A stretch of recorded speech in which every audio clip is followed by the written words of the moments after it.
9월 18일 금요일 윈TV 미주 한뉴스입니다. 한국 정부가 7월 1일부터 해외에서 코로나19 백신을 맞은 사람이 한국으로 입국할 때 2주 격리 면제가 가능하다고 발표했지만 7월 초반 입국자들은 해당이 안 되는 상황이 벌어질 수도 있을 것으로 보입니다. 이에 격리 면제 시점에 맞춰 입국 계획을 짰던 일부 교민들은 낭패감 속에 정부 발표와 제외 공간의 움직임이 다른 데 대해 이해하기 힘들다는 반응을 보이고 있습니다. 시카고 총영상관 장병원 민원 영사는 이틀 전 윈TV와의 전화 인터뷰에서 아직 아무 지침이 오지 않았으며 시범 기간 없이 7월 1일부터 바로 시행된다고 발표돼 혼란이 예측된다며 문의 전화가 폭주해 업무가 마비될 지경이라고 하면서 한국 정부의 이번 결정과 다소 손발이 맞지 않는 듯한 발언을 했습니다.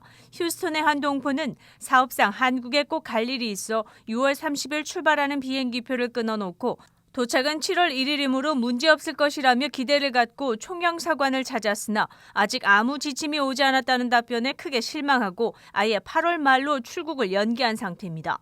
중국 베이징에서 사업을 하는 한 교민은 코로나로 1년 반 가까이 보지 못한 가족을 만나기 위해 만사 제쳐놓고 귀국을 위해 다음 달 1일 지방도시에서 출발하는 한국행 비행기표를 끊었습니다. 중국에서 백신을 맞았고 직계 가족을 만날 계획이어서 격리 면제 대상에 해당되기 때문입니다. 격리 면제 신청서 구비 서류 등을 알아보기 위해 우리 공관에 문의했다가 7월 1일부터 격리가 면제되는 게 아니고 이때부터 격리 면제 신청서를 받는다는 소식을 듣고 당황했습니다. 격리 면제 심사가 신속하게 나오긴 하겠지만 얼마 만에 나올지도 장담할 수 없어 귀국을 늦추기로 했습니다. 엄청나게 비싼 중국의 항공권 취소 수수료 때문에 비행기표만 날리기도 했습니다. 이런 상황이 벌어진 것은 애매한 한국 정부 발표 때문입니다. 김부겸 국무총리는 13일 다음 달부터는 해외에서 접종을 완료하면 심사를 거쳐 격리를 면제할 예정이라고 밝혔고 모든 언론이 7월 1일부터 격리 면제가 가능하다고 보도했습니다. 발등에 불이 떨어진 곳은 해외 영사관입니다. 1일부터 신청을 받으면 2일 입국자는 심사가 끝나지 않아 2주간 격리를 해야 할 수도 있습니다. 이에 격리 면제 신청서 접수 날짜를 앞당기는 방안도 서울과 논의하고 있는 것으로 알려졌습니다. 일리노이주는 17일 발표해서 다음 달 총 $1,000만 당첨금으로 백신 접종을 받은 주민들을 추첨해 나눠줄 것이라고 발표했습니다. 18세 이상인 일리노이주 거주자가 코로나19 백신을 1회 이상 맞은 경우 상금을 받을 수 있고 일리노이 거주자 중 12세에서 17세인 경우는 장학금을 지원할 것이라고 발표했습니다. 첫 번째 추첨은 7월 8일 목요일에 있을 것이며 첫 $100만 당첨자와 청소년을 위한 $15만 장학금 대상자 3명을 추첨할 예정입니다. 마지막 날인 8월 16일 또 다른 $100만 당첨자와 16명의 장학금 당첨자를 추첨할 예정입니다. 총 40명의 $10만 당첨자를 추첨할 계획입니다. 당첨자는 일리노이주 공중보건부에서 전화와 이메일로 공지하며 당첨자는 익명을 유지할 수 있다고 알렸습니다. 의사들은 최근 틱톡 챌린지로 유행하고 있는 입안에 하는 자석 피어싱에 대해 이것이 심각한 건강 위험과 사망의 원인이 될 수 있다며 강력하게 경고하고 있습니다. 카를라스 박사는 특히 1개 이상의 자석이 삼켜졌을 때 내장을 압박하고 혈류를 막아 응급대장 수술 없이는 자석을 제거할 수 없으며 수술 자체도 고난이도이기 때문에 치명적일 수 있다고 덧붙였습니다. 최근 2명의 아이가 이 문제로 응급수술을 받았습니다. 따라서 삼킬 수 있는 위험이 있는 자석을 입에 넣는 일은 반드시 없어야 한다고 주장했으며 틱톡 챌린지가 아니더라도 어린이가 있는 가정에서의 자석 보관에 유의해야 한다고 밝혔습니다. 미국 소비자제품안전위원회에 따르면 자석을 섭취한 사건이 상당수 수술로 이어졌으며 이들은 복통과 메스꺼움, 구토와 설사 같은 증상을 보였다고 전했습니다.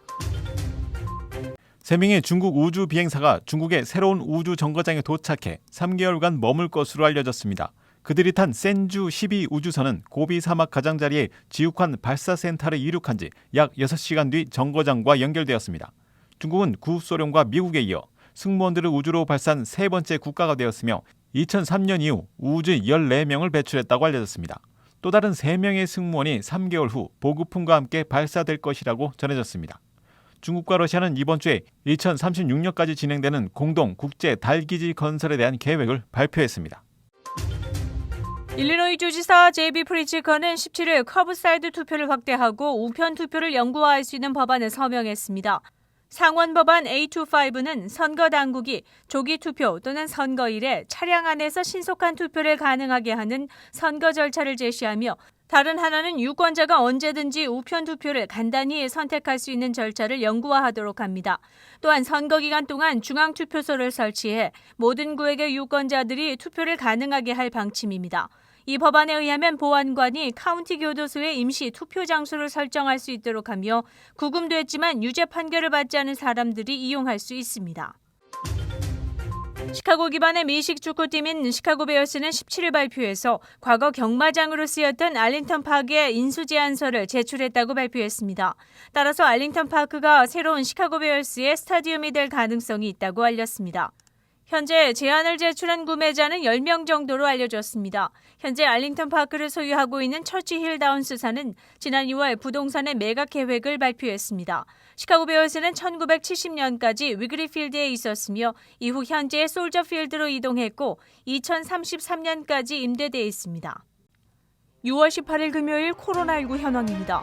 미 전 지역 신규 확진 13,023명, 신규 사망 354명, 미국에서는 45%가 백신 접종을 완료했습니다. 일리노이주 신규 확진 102명, 신규 사망자 수는 13명을 가리켰으며 일리노이주에서는 43.9%가 백신 접종을 완료했습니다.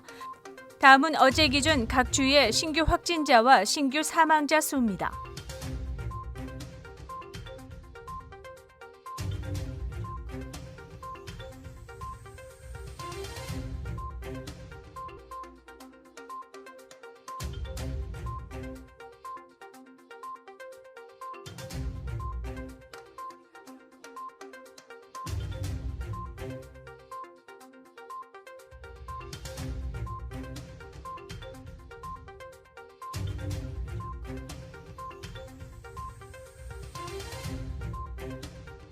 다음은 각 주의 백신 완전 접종 비율 상황입니다.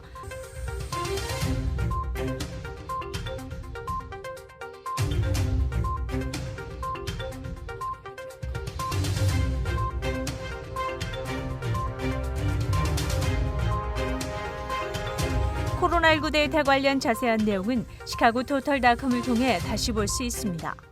윈TV 24.5와 MCTV 24.6 방송은 공중파 채널을 통해 시청하실 수 있습니다. 코로나19 비상시국 뉴스24에서는 여러분의 제보를 기다립니다. 제보 전화는 224-283-8200번입니다.